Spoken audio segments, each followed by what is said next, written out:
So ayan guys, tapos na ako nagluto. Ito na yung niluto kong nilagang baboy. Halina kayo, kakain na tayo guys. Hello, good morning sa Pilipinas. Good afternoon dito sa Las Vegas, Kakabsat. Ito, subukan na naman natin magluto ng nilagang baboy. Panghapunan namin guys. So ayan guys, titignan natin kung nagibang kulay na.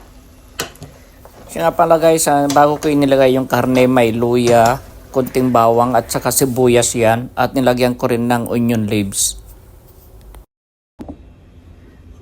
So now, kumulo na kasi. Lalagyan natin ng patis, mga kapatid guys.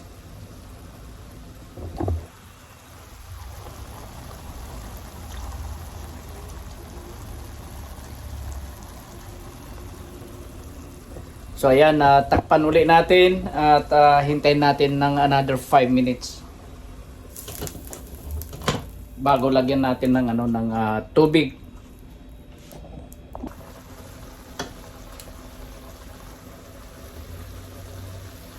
Takpan uli natin another 5 minutes pa siguro, guys. So ayan, medyo okay na guys. Lalagyan na natin ng tubig.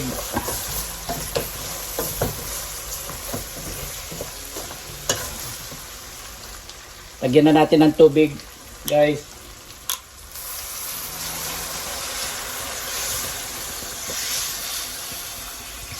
Takpan natin, hayaan nating kumulo. Siguro 5 minutes.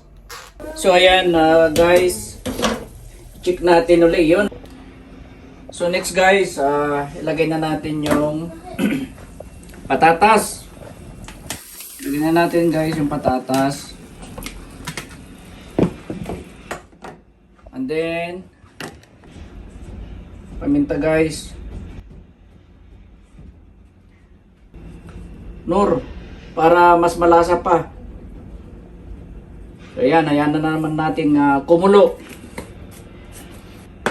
Hintayin ulit natin na kumulo guys.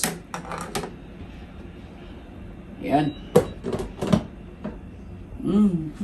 So ayan, tanggalin natin yung yung taba-taba, mga kapatid.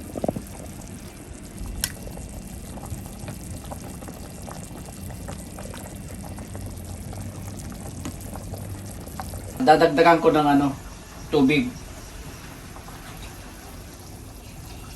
Mga 10 minutes. Lagay ko na yung yung sayote.